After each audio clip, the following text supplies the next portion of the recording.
Bom, boa noite.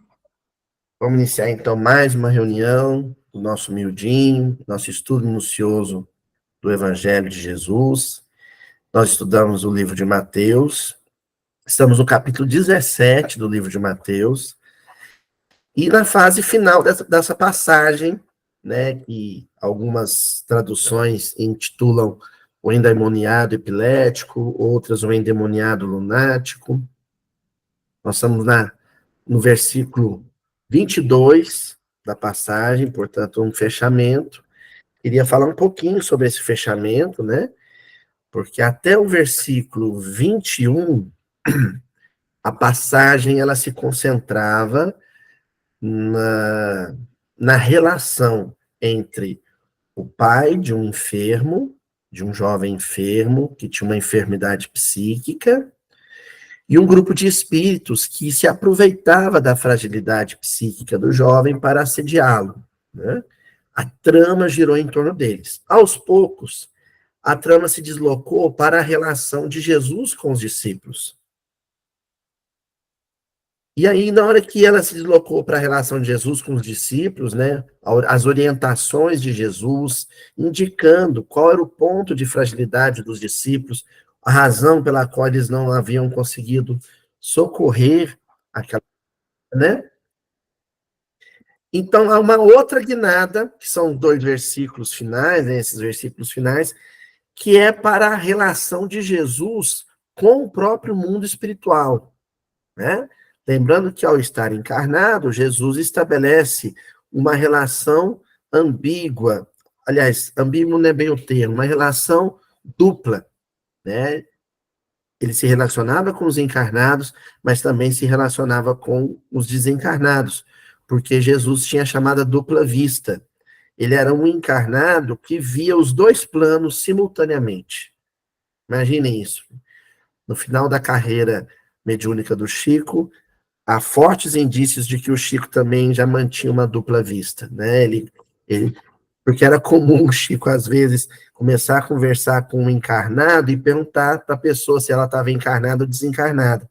O Chico chegava e perguntava, o senhor é desencarnado ou encarnado? Porque ele já não sabia mais distinguir tamanha clarividência dele, né? E Jesus, ele contava com essa dupla vista, ele via os dois planos, né?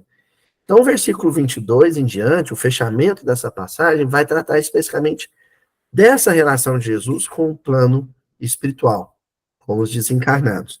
Aqui eu queria chamar a atenção de vocês também para o fato de que este versículo específico que a gente vai abordar hoje, ele é um versículo que abre um campo de estudo muito pontual para a casa espírita, principalmente nos nossos dias tão desafiadores, né?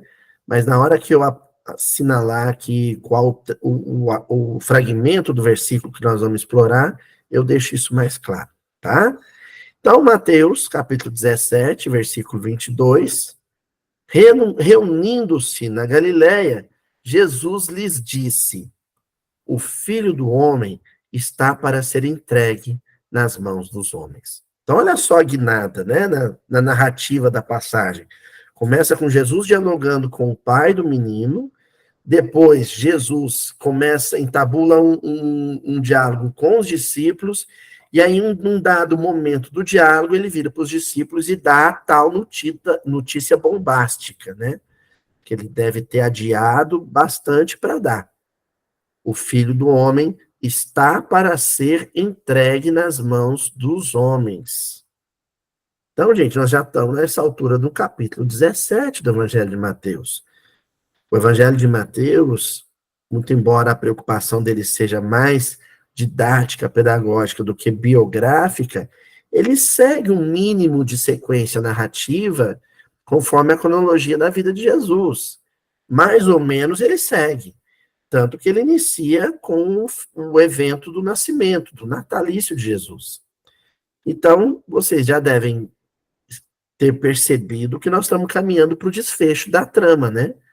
Para o desfecho da existência de Jesus, que é a crucificação. Por isso que o texto aqui diz assim, ó, está para ser entregue, ou seja, o momento estava se aproximando.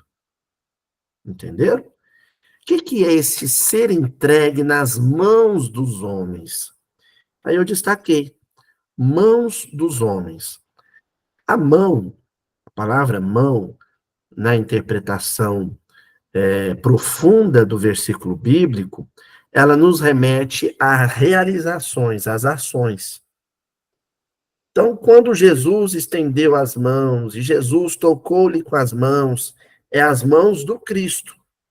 As mãos do Cristo, elas só têm uma natureza, a benéfica. Das mãos de Jesus só sai benefício.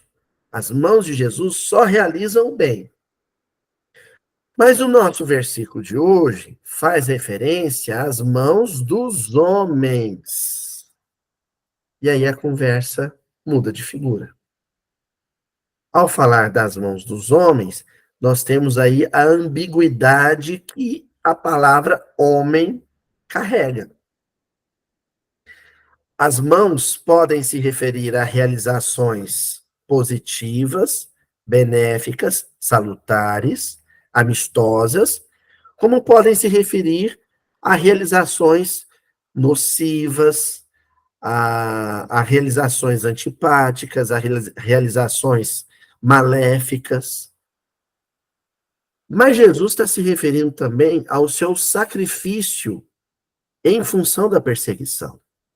A crucificação era um processo de execução. Jesus seria executado.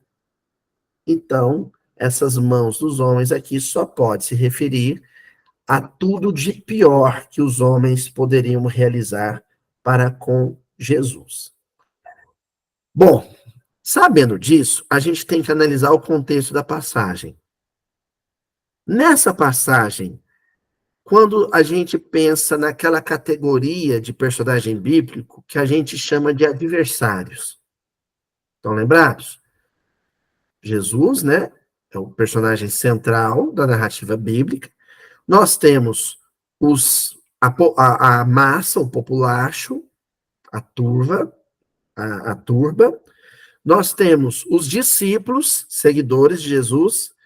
Nós temos os apóstolos, que é quando os discípulos eles entram num estado de comunhão perene com Cristo.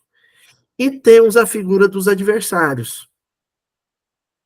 Em narrativas como, por exemplo, aquelas que mencionam Anás e Caifás, né, os sumos sacerdotes do templo, que correm atrás da autoridade romana para tentar a prisão e execução de Jesus, você está mencionando perseguidores que são encarnados. Caifás, Anás, o próprio Herodes, que lava as mãos, então ele se posiciona como um adversário do bem, ao ser omisso. Mas essa passagem está falando de qual tipo de adversário? É uma passagem onde aqueles que espalham malefícios estão encarnados ou desencarnados? Desencarnados. É uma passagem que fala de espíritos que perseguiam o garoto, filho do pai, que se ajoelha e pede socorro a Jesus. Então, nós estamos falando de mãos de um tipo específico de homens, de seres humanos. Os seres humanos desencarnados. Mas tem um pulo do gato nessa passagem. Os primeiros espíritos em sofrimento, né, que são algozes, descritos na passagem, são perseguidores específicos do garoto. Eles são perseguidores daquela criatura, daquele menino. Então, eles estão na posição de credores. São credores de outras vidas, de outras existências, que fazem o mal, porque acreditam que ao fazer o mal, estão aplicando uma espécie de justiça com as próprias mãos. Mas esses perseguidores que o versículo 22 mencionam, esses homens aos quais Jesus será entregue, não são aqueles que vão executar Jesus propriamente dito, propriamente dizendo. Não são os soldados romanos ou soldados do templo que vão algemar Jesus, trancá-lo em cela, torturá-lo, espancá-lo, não. Está falando especificamente de perseguidores do Cristo. Perseguidores do Cristo não são queredores. Jesus não tem dívida com ninguém. Perseguidores do Cristo são inimigos declarados do bem. Ah, então agora a gente pensou, né, nessa categoria de adversário. Então tem os meus, existem desencarnados, que são adversários pessoais, meus ou da minha família, ou das pessoas que eu amo. Só que nesse versículo nós vamos falar de perseguidores do evangelho. Existe uma categoria de espíritos que perseguem os trabalhadores do evangelho, porque o problema deles não é nada pessoal, não é com os trabalhadores do evangelho em si. O problema deles é com o evangelho, entenderam? São espíritos que trazem vícios no campo da fortuna, do apego aos bens materiais, vícios no campo da gula, né, da bebida, vícios no campo da sexualidade, vícios no campo do poder, da autoridade.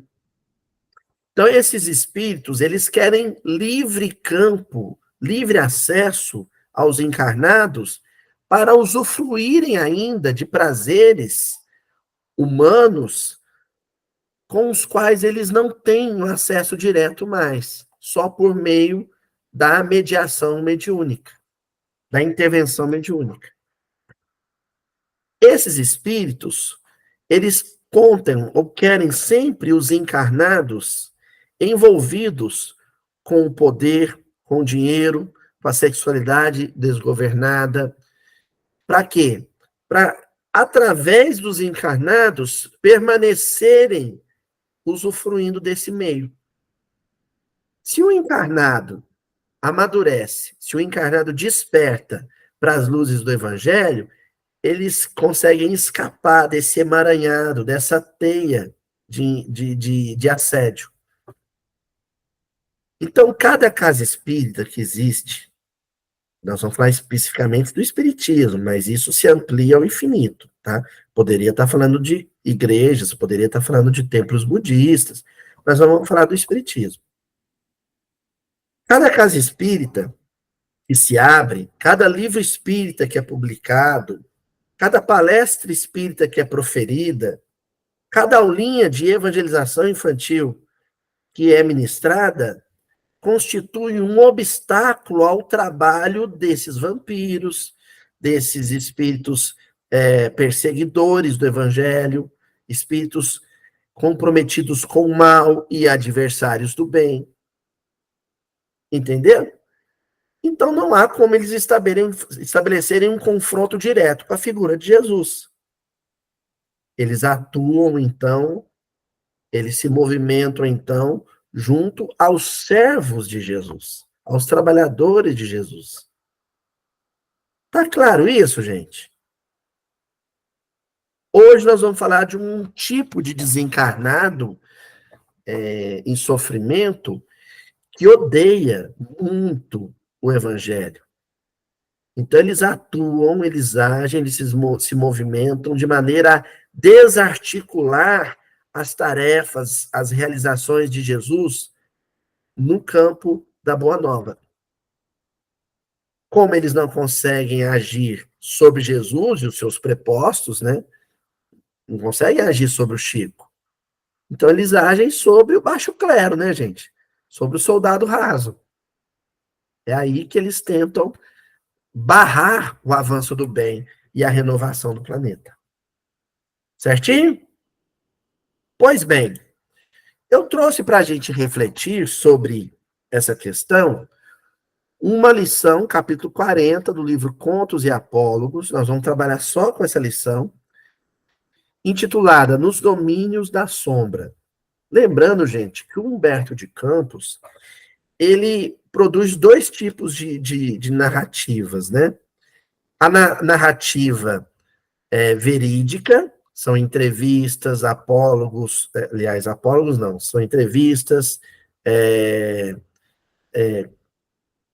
contos, crônicas, aliás, em que ele descreve episódios que ele presenciou, episódios que ele pôde colher como informação no mundo espiritual.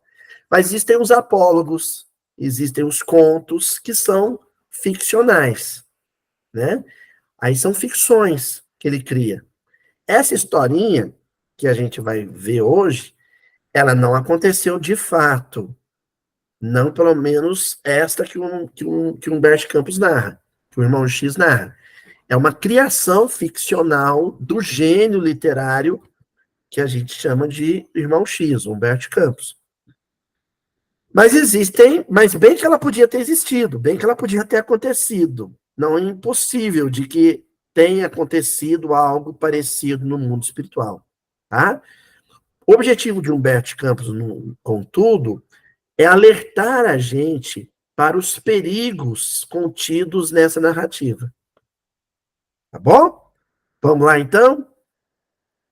Em compacta assembleia do reino das sombras, um poderoso soberano das trevas, diante de milhares de falangistas da miséria e da ignorância, explicava o motivo da grande reunião.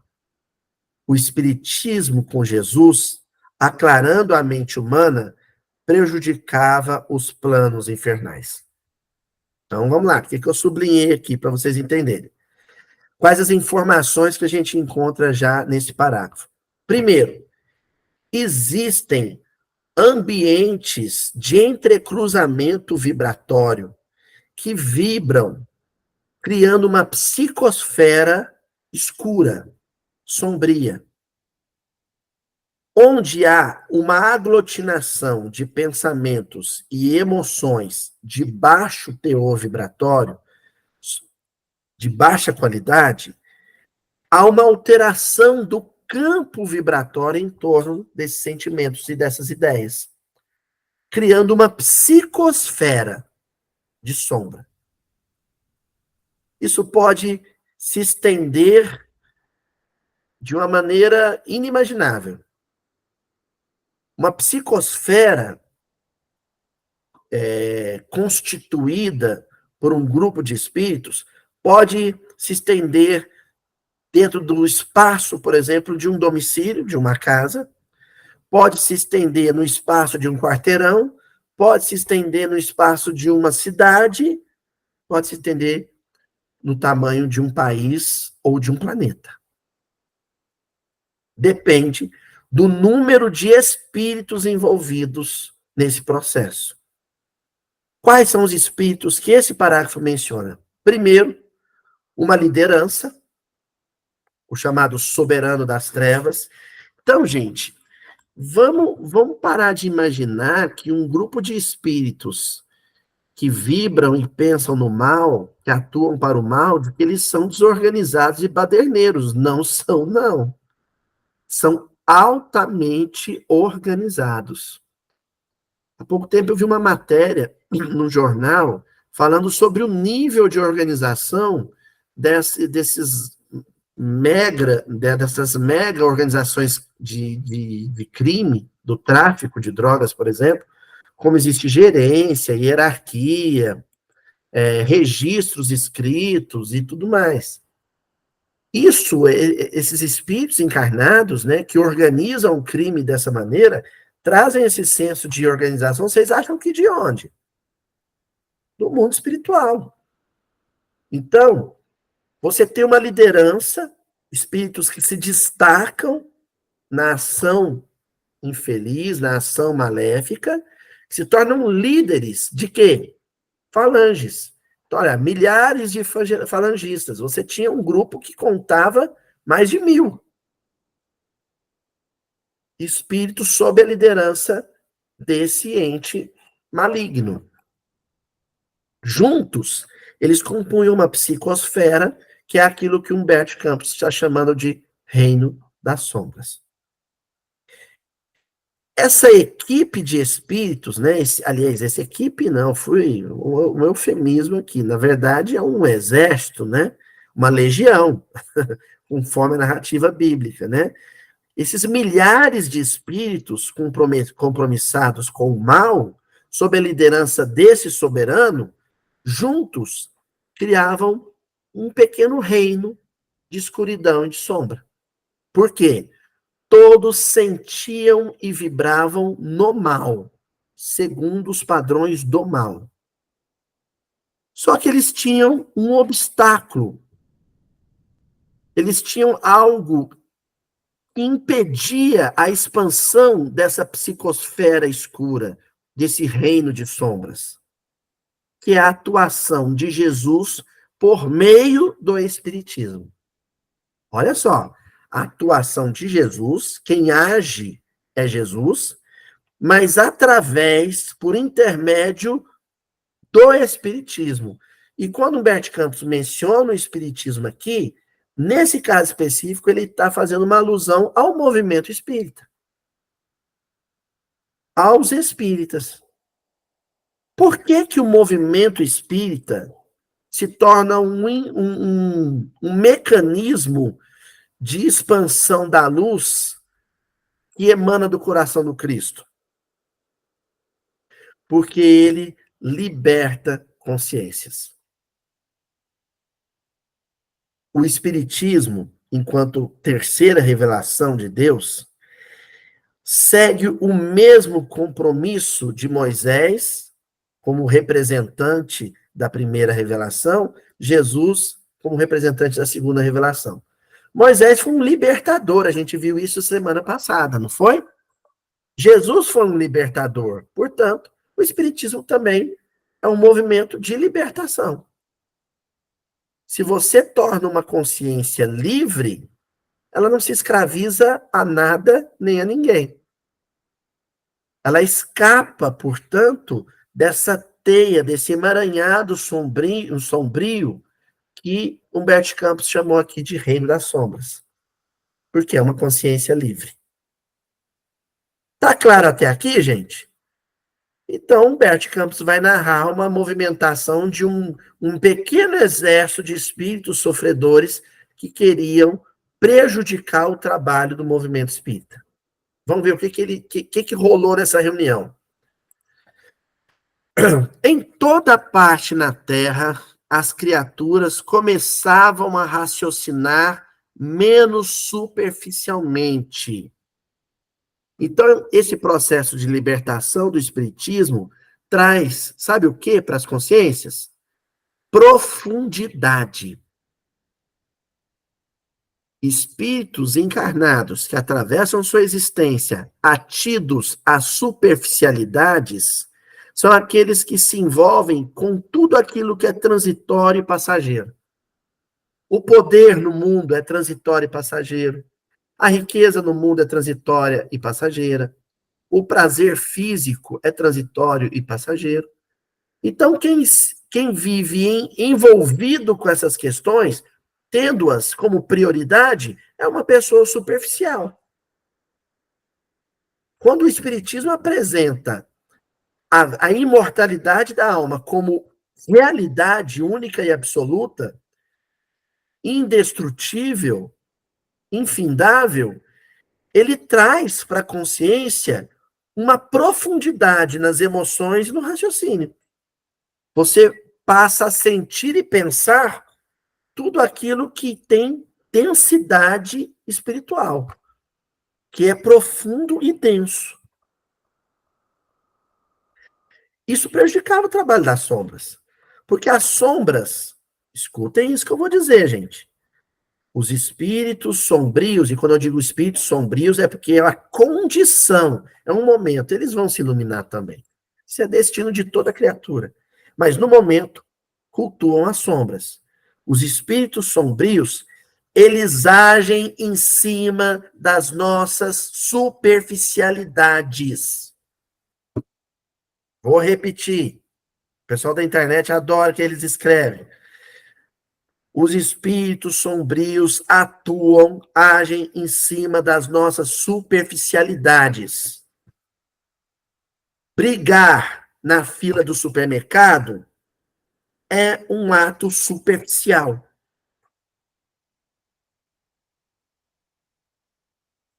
Fazer conta de dinheiro, ficar calculando o juro para saber quanto eu vou lucrar com o dinheiro que está rendendo, para depois ficar fazendo o plano de onde eu vou torrar esse dinheiro, isso é uma superficialidade.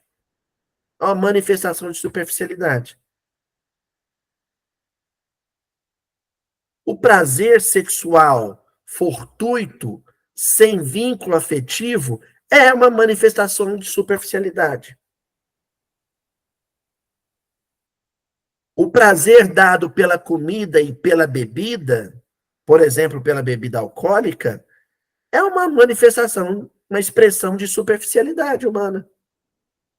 E os espíritos sombrios atuam em cima dessas experiências humanas. Quanto mais superficial for a experiência, mais largo é o campo, maior é a brecha, a fenda que você abre para a ação desses espíritos sofredores. Continuando. Indagavam com segurança quanto aos enigmas do sofrimento e da morte, e aprendiam sem maior dificuldade as lições da justiça divina. Aqui está descrevendo os espíritas. O Humberto Campos está dizendo, olha, o movimento espírita estava uma beleza. As pessoas estavam questionando sobre a vida após a morte. Questionar sobre a vida após a morte é um ato de profundidade espiritual. Compreendiam sem cadeias dogmáticas os ensinamentos do Evangelho. Nada mais profundo que isso. Estudar o Evangelho sem barreiras dogmáticas, sem vícios religiosos. Oravam com fervor. Quem ora com fervor, aqui a expressão fervor diz respeito à emotividade. Quando você ora com sentimento, sem um discurso superficial das palavras pomposas, a prece sincera, a prece que vem do coração. Meditavam na reencarnação e passavam a interpretar com mais inteligência os deveres que lhes cabiam no planeta. Olha que beleza, gente! Você lê um texto espírita e depois medita. Nossa, como que eu posso agir para que o mundo seja um mundo melhor? Qual é a minha responsabilidade na transformação do mundo? Muita gente entregava-se aos livros nobres, à caridade e à compaixão, iluminando a paisagem social do mundo, e por isso, todas as atividades da sombra surgiam ameaçadas. Pronto. Tava uma beleza, tava uma maravilha. Os espíritas estudando e meditando sobre o que estudaram com profundidade, com seriedade, cogitando a vida espiritual e usando essas reflexões para melhorar a vida no mundo físico. Olha que maravilha, que cenário luminoso.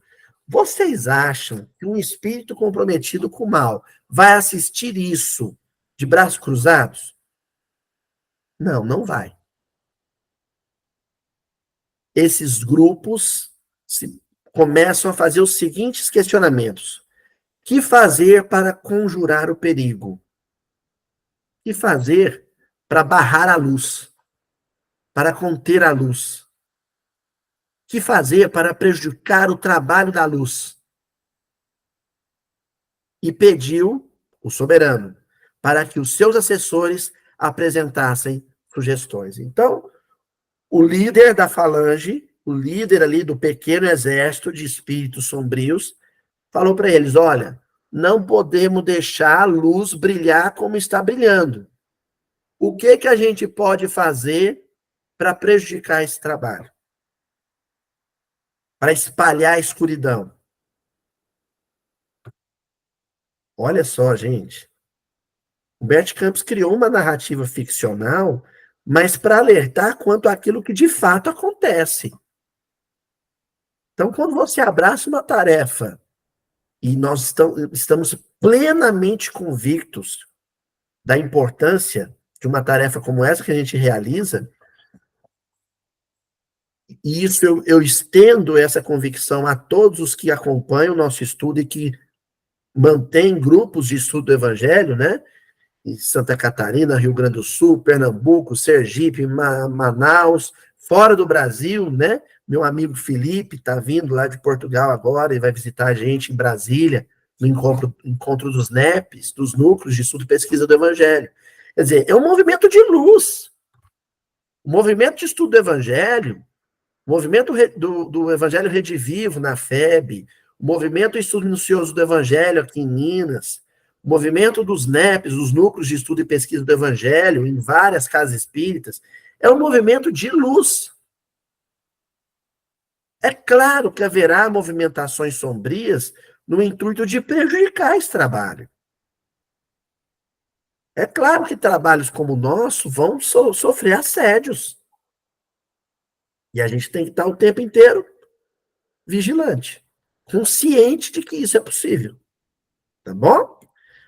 Ó, vamos primeiro ver o primeiro assessor do líder do grupo. Depois de alguns momentos de expectativa, ergueu-se o comandante das legiões da incredulidade. Então, lembrando, você está falando legião, você está falando de algumas centenas de soldados. Eles eram milhares, então tem várias legiões ali no meio. A primeira legião que se manifestou, o primeiro comandante que se manifestou, eles tinham uma organização militar, olha só. É a legião da incredulidade. Eram espíritos especializados em sugestionar nos espíritos encarnados a incredulidade. Aí ele deu a palavra. Procuremos veicular a crença de que Deus não existe e de que as criaturas viventes estão entregues a forças cruéis e fatais da natureza. Genial, né, gente? Tenta pensar como espita-sombras. Para mim não é muito difícil isso, não, porque eu tenho larga experiência de séculos. Genial. Vamos soprar no ouvidinho das pessoas que Deus não existe. É a ideia pura da incredulidade. Deus não existe. O que governa o mundo são forças naturais espontâneas e o destino do planeta é colapsar e todo mundo vai morrer junto e acabou, e é por aí. O maioral das trevas, porém, objetou desencantado. Agora o soberano vai dizer. O argumento não serve. Quanto mais avança nos trilhos da inteligência, mais reconhece o homem a paternidade de Deus, sendo atraído inelutavelmente para a fé ardente e pura. O Pascal, ele dizia uma coisa interessante, o Blaise Pascal. Ele falava assim, pouca ciência afasta de Deus, muita ciência aproxima de Deus. As descobertas científicas, o advento do conhecimento científico tem mostrado que a natureza é muito mais sábia e muito mais bela do que a gente podia supor. E isso é um fator que favorece a crença, não a prejudica. Então, o próprio soberano das sombras aqui falou para o comandante da legião da incredulidade. Hoje em dia não está funcionando isso mais, não. Porque as pessoas estão querendo conhecer a natureza, estão estudando sobre a natureza, e estão se encantando com a natureza e descobrindo Deus ali, na beleza e na sabedoria dos eventos naturais. A era da ciência, na verdade, favorece a religiosidade e a fé. A ciência não é uma inimiga da religião. E é por isso que ele vai dizer para o chefe da legião da incredulidade, isso não vai funcionar, não. Não vai dar certo isso, não. Ainda mais do espírita. Espírita adora ler, espírita adora conhecer ciência, com eles não vai funcionar, não.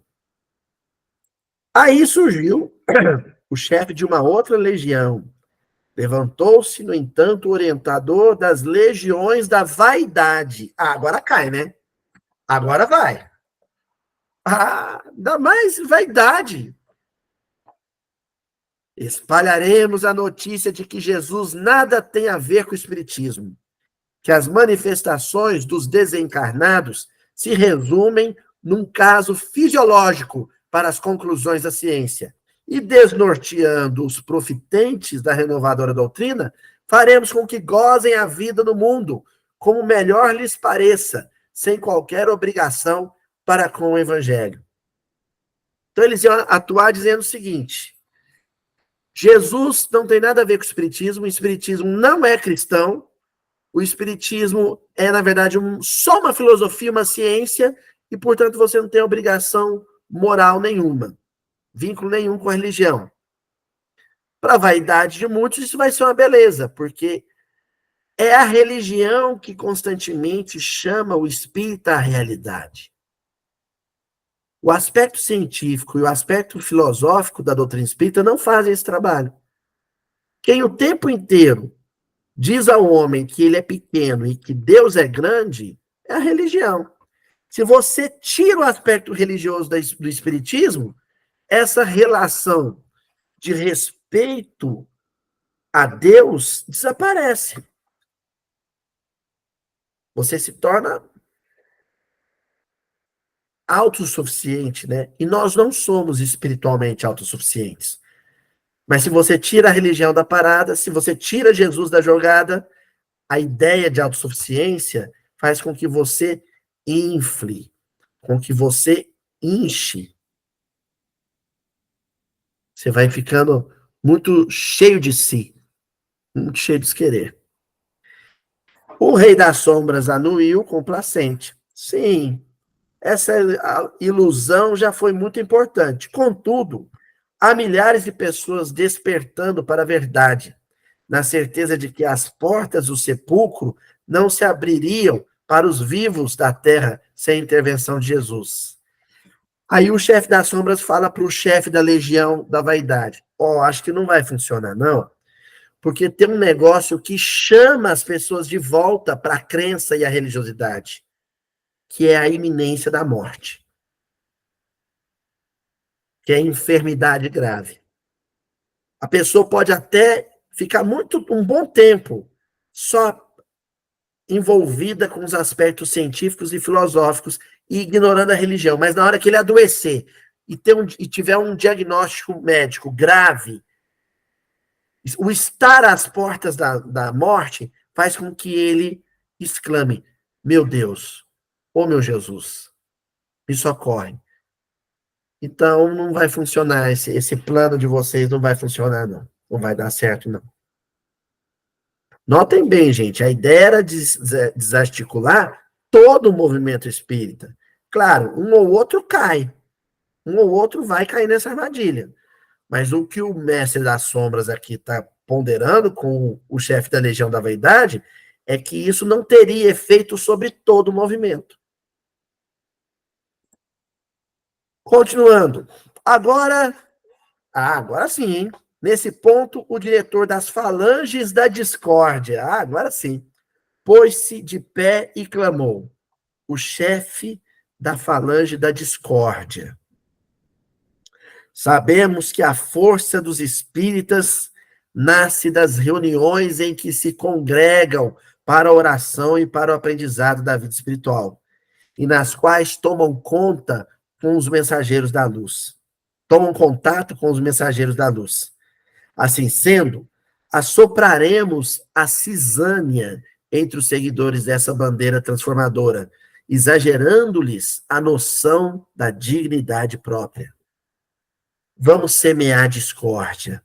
Vamos soprar no ouvidinho da Tânia, assim. Vamos falar baixinho no ouvidinho da Tânia. Aquela turma lá do Mildinho não gosta de mim, não. Eles nem me cumprimentam direito, eles não ligam para mim. Não vou mexer com ele nesse Mildinho mais, não. Né? Outro dia a Bernadette passou por mim e nem me disse boa noite. A cisânia, o germe da discórdia. Pronto, vamos acabar com o movimento espírita. Funciona, será? O chefe satânico, todavia, considerou: isso é medida louvável. Contudo, necessitamos de providência de efeito mais profundo, porque sempre aparece um dia em que as brigas e os desacordos terminam com os remédios da humildade e com o socorro da oração. Discórdia, briga, desavença no meio espírita vai acontecer. Só que a espiritualidade sabe dar bons motivos para que aqueles companheiros se reaproximem. Nada como, por exemplo, o filho de um adoecer para que o outro sinta remorso do que fez e reaproxime numa visita fraterna. E aí, pronto, a rusga desaparece. Então a espiritualidade não deixa a peteca cair. A gente vai se desentender em algum momento. Mas logo virá a espiritualidade para nos dar bons motivos para a reconciliação. E o chefe das sombras ponderou isso. Ó, vai funcionar por um tempo. Mas depois eles acabam fazendo as pazes e se reconciliando. E agora, a essa altura, ergueu-se o condutor das falanges da desordem, da bagunça, e ponderou: se o problema é de reuniões, conseguiremos liquidá-lo em 3 tempos. Buscaremos sugerir aos membros dessas instituições que o lugar dos conclaves é muito longe e que não lhes convém afrontar as surpresas desagradáveis da via pública. Faremos que o horário das reuniões coincida com o lançamento de filmes especiais ou com festividades domésticas de data fixa. Então, vão não ter disciplina. O chefe da falange da desordem é um especialista em semear a indisciplina e a inconstância. Então, eu estou seguindo os estudos, estou frequentando o miudinho, estou acompanhando. Aí vem uma entidade e fala assim, mas você está precisando fazer um exercício aí, por que você não vai fazer aula de spinning nesse horário aí? Porque, né? Aí, ó, sua barriguinha está aparecendo. Notem bem, a gente tem que fazer atividade física. Mas você já está com um compromisso naquele horário, naquele dia, com aquela reunião. Faz sentido você se desconectar dessa reunião para realizar uma outra atividade? E mesmo quando você tiver que confrontar uma reunião que te dá fortaleza e vigor para enfrentar uma perda afetiva, e uma prática esportiva que vai te dar vigor físico, qual é mais urgente? Qual que é mais urgente? Notem bem, as duas são importantes. Mas qual que eu tenho que arranjar um espaço de tempo na minha vida para ela primeiro? É a busca por espiritualidade, sem sombra de dúvida. Pronto. Aqui ninguém mexe. Nesse dia, nesse horário, eu vou para o miudinho. Isso chama disciplina. Vão vir vários convites. Vai surgir um chamado, vamos jantar junto, vamos um restaurante, vamos para o restaurante. Na quarta-feira, às 7 horas da noite. Ô, amigo, eu não posso, nesse dia eu tenho um compromisso já. Infelizmente, nesse dia não tem jeito. Isso é manifestação de disciplina. Mas o chefe da falange da desordem apostava que não. Que se eles começassem a sugerir a inconstância e indisciplina, os espíritas iam morder a isca. O soberano das trevas mostrou larga satisfação no semblante. Olha, eu não tinha pensado nisso. Sim, isso é precioso trabalho de rotina que não podemos menosprezar. Mas, entretanto, carecemos de recurso diferente, porque a espiritualidade não dorme no ponto. Os trabalhos espíritas, as frentes de trabalho espírita, de estudo, sobretudo, são tão amplas hoje em dia que, se você pegar um canal como a Rede Amigo Espírita, por exemplo, existe atividade de publicação de vídeos até de madrugada, gente. Eu sei de grupos de estudo que acontecem após a meia-noite.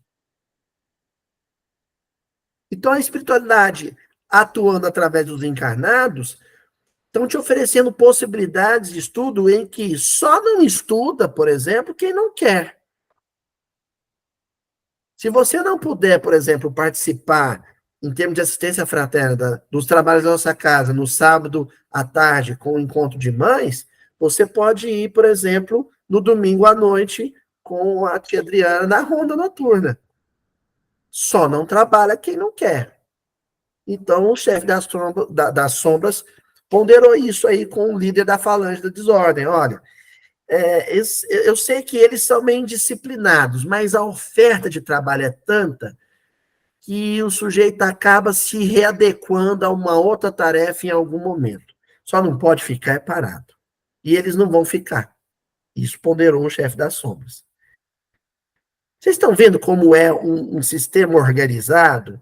Eles ficam tentando achar brechas, tentando achar fendas, trincas, onde eles possam penetrar e implodir o movimento espírita.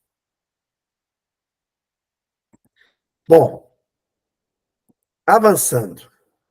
O responsável pelas falanges da dúvida ergueu-se e disse: as reuniões referidas são sempre mais valiosas com auxílio de médiuns competentes. Buscaremos desalentá-los e dispersá-los, penetrando a onda mental em que se comunicam com os benfeitores celestes, fazendo-lhes crer que a palavra do além resulta de um engano deles próprios, obrigando-os a se sentirem mentirosos, palhaços, embusteiros e mistificadores, sem qualquer confiança em si mesmos, para que as assembleias se vejam incapazes e desmoralizadas. Então, por exemplo, o médium passista, ele está indo para o trabalho e aí vem aquele pensamento assim, mas será que sai alguma coisa das minhas mãos mesmo? Será que isso não é invenção da minha cabeça, não é uma fantasia da minha cabeça? Será que eu ajudo alguém mesmo quando eu só estendo os braços? Eu não vejo sair faísca, não vejo sair luz da minha mão. E aí o sujeito, não vou ficar lá bancando o bobo, estendendo a mão à toa, não. E abandona a tarefa. É nisso que o chefe da falange da dúvida está apostando. Aí, por exemplo, a Bernadette é convidada para um trabalho de divulgação doutrinária, de fazer comentário do evangelho. E ela começa, mas será que eu vou falar alguma coisa que presta mesmo? Eu nunca fiz isso na minha vida. E se eu falar besteira, ela fica com o pé atrás com ela mesma. Fala, não vou mexer com isso não, porque eu vou acabar falando uma besteira qualquer e não assume a tarefa. É nisso que eles estão apostando. O mentor, o chefe do recinto, aprovou a alegação, mas fez uma consideração, mas considerou. Indiscutivelmente, o combate aos médiuns não pode esmorecer. Entretanto, precisamos de providências mais viva, de providência mais viva, mais penetrante. Pode acontecer do sujeito, de repente, não acreditar no próprio potencial, como um médium inspirado para oratória, um médium da fluidoterapia no passe, mas ele pode continuar frequentando a casa, sentadinho e se beneficiando de tudo que a casa oferece. Então, aí não deu certo o plano. Acho que o líder da Soma já estava desistindo, falou, não vai ter jeito não. Até que surgiu o chefe da falange da preguiça. Foi então que o orientador das falanges da preguiça se levantou, tomou a palavra e falou respeitoso. Ilustre chefe, creio que a melhor medida será recordar ao pensamento de todos os membros das agremiações espíritas que Deus existe, que Jesus é o guia da humanidade, que a alma é imortal, que a justiça divina é indefectível, que a reencarnação é uma verdade inconteste e que a oração é uma escada solar reunindo a terra ao céu. Como assim? O soberano das sombras, porém, entre o espanto e a ira, cortou-lhe a palavra exclamando: onde pretende chegar com semelhantes afirmações? Está doido? Você é um obsessor ou não é? Você é um espírito das trevas, não é? Falando que é para a gente inculcar na cabeça dos espíritas que Deus existe, que Jesus é guia, que a reencarnação existe? Que história é essa? E aí, gente? Onde esse chefe da falange da preguiça quer chegar? Antes de a gente passar para o próximo slide, eu vou dar uma dica.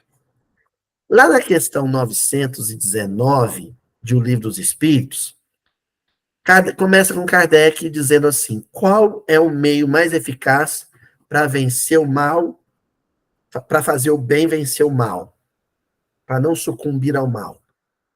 Aí o Santo Agostinho responde: um mestre da antiguidade já te dizia, conhece-te a ti mesmo. Aí o Kardec pergunta na questão A, como assim? O que é isso, conhecer a si mesmo? Como é que eu faço para me conhecer melhor? E o Santo Agostinho dava a dica. Olha, quando eu fui encarnado, eu fazia assim. Todo dia, antes de dormir, eu fazia uma oração e, em seguida, eu passava o dia em revista.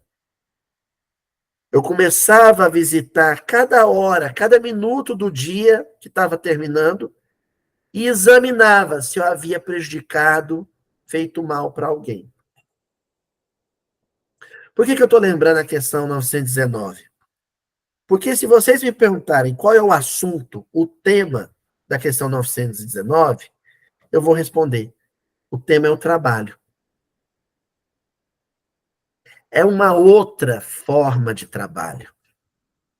Existe o trabalho braçal, honesto, né? Que faz a gente suar, carregar a caixa, mexer o latão de sopa, panelão de sopa, distribuir o agasalho que costurou, e isso é trabalho. Mas existe um trabalho que é o trabalho central, ou pelo menos deveria ser o trabalho central do Espiritismo, que é esse do autoexame. Só que não é um autoexame gratuito. Não basta você só reconhecer em quem você pisou no calo e ficar por isso mesmo. Porque o Santo Agostinho diz que no dia seguinte ele tentava consertar os erros do dia anterior. Isso é trabalho, isso é ação, isso é movimento. Qual é o nome da falange desse líder? Falange da preguiça. Basicamente, a gente vai comprovar agora mesmo se é isso mesmo. Mas basicamente, ele vai dizer assim para o chefe das sombras: não tem problema nenhum esse povo ler o evangelho, não tem problema nenhum eles acreditarem em Deus, não tem problema nenhum eles acreditarem que Jesus é guia, não tem problema nenhum eles assistirem todos os episódios do The Chosen, não tem problema nenhum eles frequentarem todas as reuniões do Mildin. O problema é quando eles resolvem colocar isso tudo em prática, em ação. O problema é quando, antes de dormir, eles usam esse conhecimento inteiro para examinar as próprias atitudes. Esse é o problema. Vamos ver se é isso mesmo que ele está querendo dizer?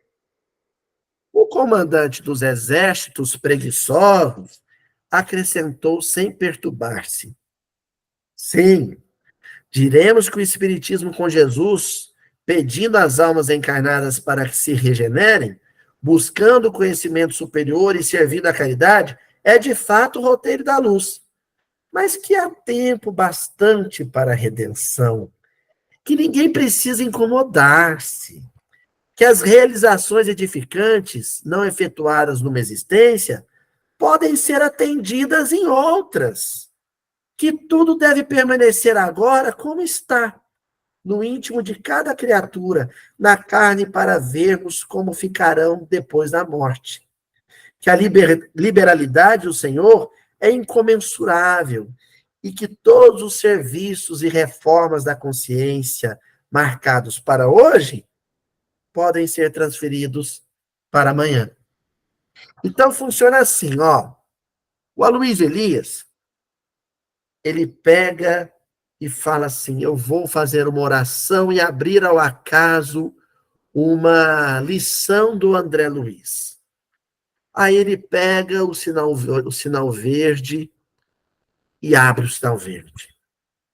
Aí vem uma lição em que o André Luiz diz que a gente deve embalar, tomar cuidado com a embalagem verbal.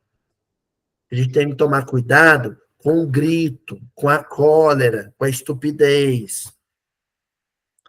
Aí eu fecho o livro e penso: nossa, de vez em quando eu sou tão estúpido. Mas em seguida me ocorre o seguinte pensamento: ainda bem que Jesus é puro amor e perdoa todos os meus atos. Ainda bem que Deus é pura misericórdia e que eu terei o curso dos milênios para corrigir isto em mim. Sabe esse segundo pensamento? É das trevas, é das sombras. É tão sutil, tão delicado, que o espírito que te sugerir isso no ouvido vai falar até com vozinha meiga, vozinha de travesseiro, vai até te chamar de irmãozinho. Vai falar no seu ouvidinho assim, seu Murilo, meu irmãozinho, não se desespere com seus erros. Jesus é puro amor. Você tem outra encarnação para consertar seus enganos. Não se aflija. Vá com calma, vá no seu tempo. E nessa de vai no seu tempo, você perde a encarnação. Olha, uma vez a irmã Ilha, eu acho que eu já contei isso aqui no meu dia umas 2 vezes, eu vou contar de novo. A irmã Ilha falou um negócio interessante pra gente.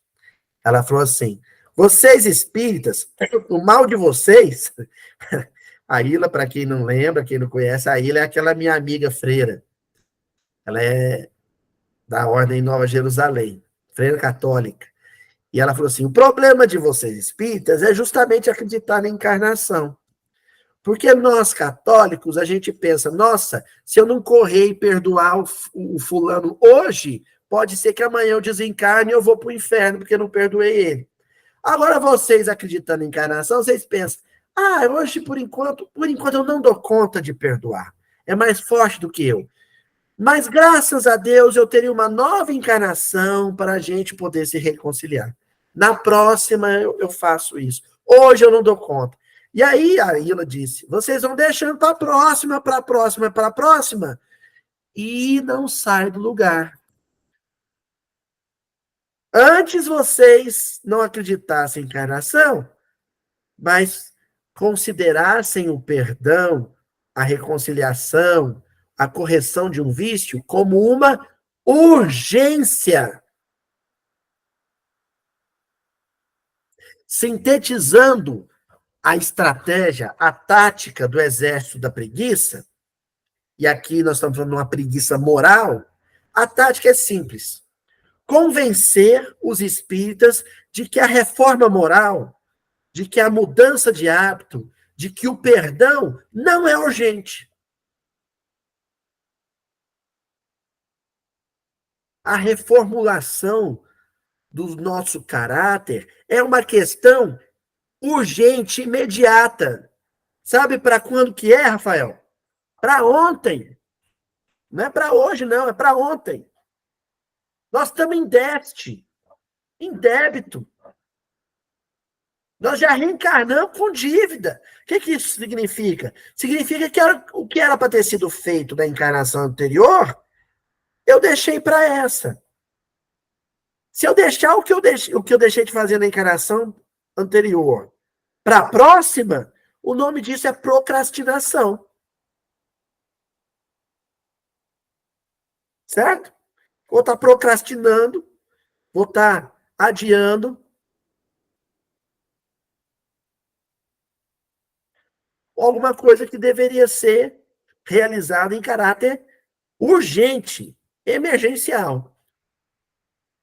Olha só o tanto que o chefe das sombras gostou da ideia. O rei das sombras sorriu feliz. Vou dar uma gargalhada maligna aqui, ó. Foi mais ou menos assim. O rei das sombras sorriu e concordou. Oh, até que enfim descobrimos a solução. De todos os lados ouviam-se risonhas exclamações. Bravo! Muito bem, colega, muito bem! Parabéns!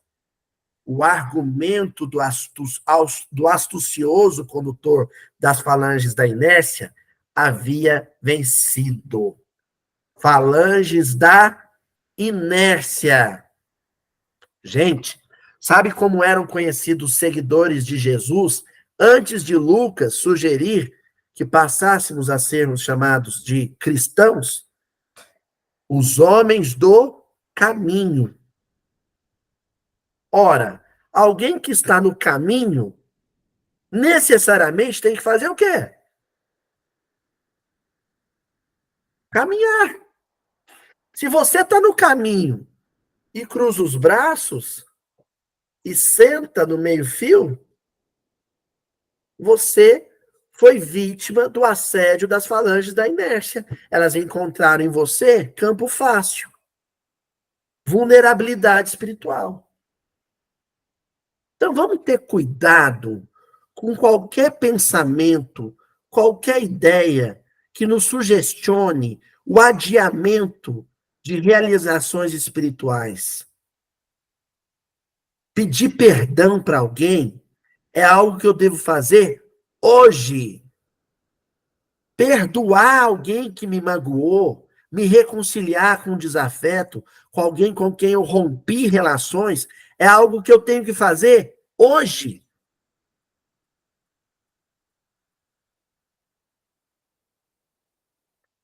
Então, se vier o pensamento, mas você é humano, mas você já faz demais. Você já melhorou muito. Olha tudo que você já é capaz. Antes você nem sentava para estudar o evangelho, agora você já estuda o evangelho, você já até tem uma tarefa espírita de assistência fraterna, você melhorou muito, vai com calma, não se desespera, não. E nessa a gente vai adiando, vai jogando a bolinha para frente. Olha, gente, todo o processo de reforma íntima, a gente tem que pensar como um compromisso com Jesus. Quando Jesus nos convida, aliás, nos convida, não, até falei isso outro dia, numa outra reunião, nos convoca ao trabalho cristão, na lista de realizações, na pauta de realizações que a gente assina embaixo, como coisas que a gente se comprometeu a realizar, a mudança de natureza espiritual, de psicologia, a mudança de estrutura mental é primeiro da lista. O resto vem na sequência. E tem mais um detalhe, viu, gente? Essa chamada inércia espiritual, que o Humberto Campos está mencionando aqui, ou preguiça espiritual, abre campo para todas aquelas outras falanges. Aquelas outras. Da vaidade, da dúvida, todas elas. Quando o sujeito se torna espiritualmente preguiçoso, inerte, ele abre campo, abre terreno para qualquer outro tipo de sugestão. Entendeu? Porque essa sugestão foi aplaudida. É aqui, ó, nós vamos abrir uma fenda, uma trinca na blindagem desses espíritos encarnados, desses tarefeiros espíritas, e depois que a gente penetrar o cavalo de Troia, né? Depois que a gente atravessar a muralha de defesa espiritual, de dentro para fora a gente vai destruir o movimento espírita.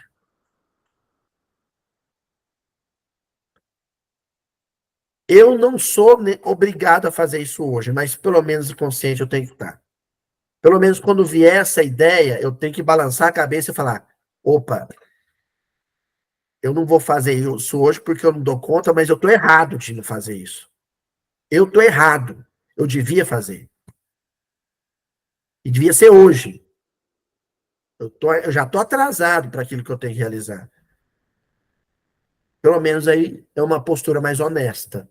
Já indica que pelo menos você não acha que tudo pode ser adiado, procrastinado, né? Empurrado para frente. Você não acha isso, você não concorda com isso. Você reconhece que esse compromisso com a mudança de atitude espiritual é algo que tem que ser realizado hoje. Só não realiza porque eu não dou conta. Mas que tinha que ser hoje, tinha. Entendeu? Bom, sabendo disso, a gente entende o versículo. O Filho de Deus vai ser entregue na mão dos homens. Quem são os homens? Os homens são esses desencarnados falangistas das sombras e os encarnados que cedem campo. Se vocês analisarem bem, quem foi o Nicodemos? Quem foi o José de Arimateia? Foram espíritos que bem poderiam ter abraçado o evangelho no auge da pregação de Jesus, mas disseram assim: ah, eu já estou velho demais para isso. Ah, eu já melhor. Não, deixa para a próxima. Adiaram. E existem aqueles que empunharam espadas para algemar Jesus e crucificá-lo. São todos perseguidores da luz. Só que existe aquele que atua de forma ostensiva contra a luz, para espalhar sombras, e aqueles que, por invigilância, acolhem as sugestões das sombras. Todos são aquilo que a Bíblia chama de demônios. Demônios desencarnados, demônios encarnados. Quem sugere o mal e está desencarnado, quem acolhe o mal e está encarnado, né? Lá no livro Grande Sertão Veredas, né, o Riobaldo, o peão Riobaldo, ele conclui o livro, né, porque a grande questão do livro é: o diabo existe? Ele inverte a pergunta, né? A pergunta dos materialistas é: Deus existe? Mas a pergunta que o Guimarães Rosa faz é: e o diabo existe? E aí ele conclui: no nada o diabo não há. Se há, é o que eu digo, se for, existe é homem humano, travessia. Somos homens, encarnados ou desencarnados, vibrando com o mal, torcendo pelo mal, agindo pelo mal, ou já interessados pelo bem. Como desencarnados que sugestionam o mal, ou como encarnados que acolhem o mal. Esse é o diabo, o demônio, que essa passagem inteira do jovem demoniado aborda, né? Tanto faz se está encarnado ou se está desencarnado, se foi vigilante, se cedeu às sugestões infelizes, é aquilo que a Bíblia chama de demônio, né? Em síntese, pode ser qualquer um de nós num péssimo dia, entendeu? O demônio pode ser qualquer um de nós num dia mais invigilante, num dia sem policiamento moral, psíquico, num dia em que a gente abriu campo, abriu brecha para as ideias negativas. Aí a gente é o diabo. Tá bom? Vamos para a semana que vem, então, encerrar o versículo. Abraço para todo mundo. Até a próxima reunião.